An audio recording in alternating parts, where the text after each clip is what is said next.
এসেছেন? সিরাজগঞ্জ সিরাজগঞ্জ চৌহলি থানা থেকে এসেছেন। তো ট্রাকে করে এনেছেন তাই না?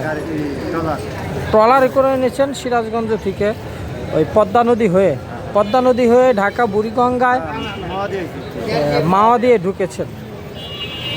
আচ্ছা, পথে কোনো ঝামেলা হয়েছে? কত ঝামেলা ভিতরে সামনে ধরছিল। কে ধরছে? পুলিশে বুঝছেন, পোলাপানি মনে হয় ধরছিল। হ্যাঁ, কি বলছে পোলাপানে? বলছে যে এনে এনে লাভ ভিড়ে এনে নাও ভিড়াইতে বলছে, পরে নামান এটাই বলছে। পরে আপনারা এই ঘাটে এনেছেন, আমরা জোর করে আইছি। এইটাই আর কি অসুবিধা হচ্ছে।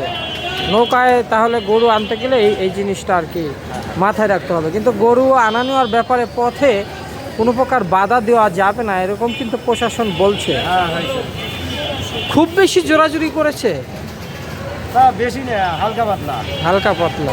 হীরা নৌকা ধরে রয়েছে, আমরা মনে হয় ধরি না, বোঝেন নাই। হ্যাঁ, ধরা যাবে না তাই না? আচ্ছা, পথে কি সমস্যা হয়েছিল এবং গৃহস্থ মানুষ উনি জানালো পথে কি সমস্যা হচ্ছে। এছাড়া আপনি আপনার জেলা থেকে গরু যখন নিয়ে আসলেন তখন কি কোনো সমস্যা হয়েছে? তখন না, শুধু এই ঢাকা ঢোকার পর সমস্যা হয়েছে।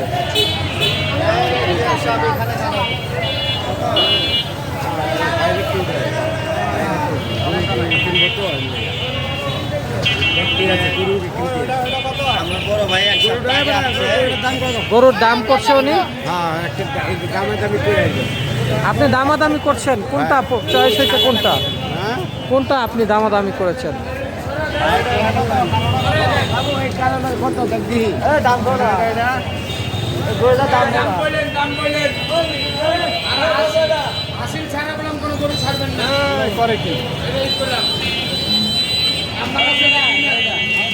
কত চান?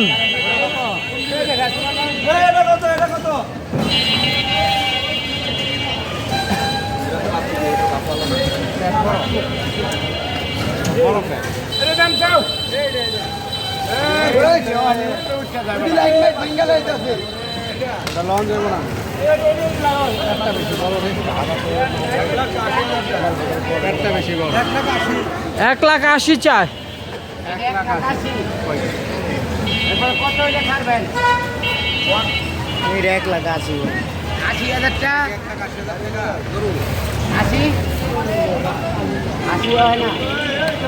এক লাখ 80,000 1,80,000 চাওয়ার পর শুধু 80,000 বললো।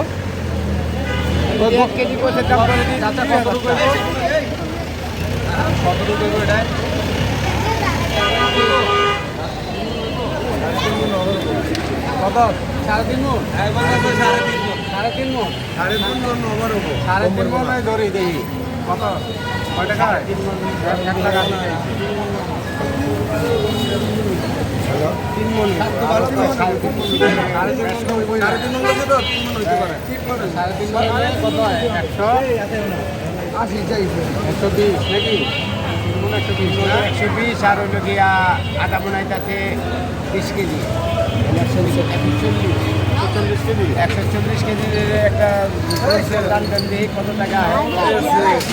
140 নাকি?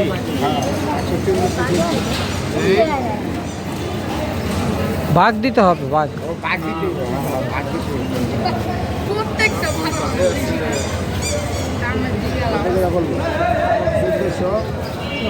হইলে 1,20,000 টাকা দাম হয়। আমরা দেখলাম দামাদামি হলো।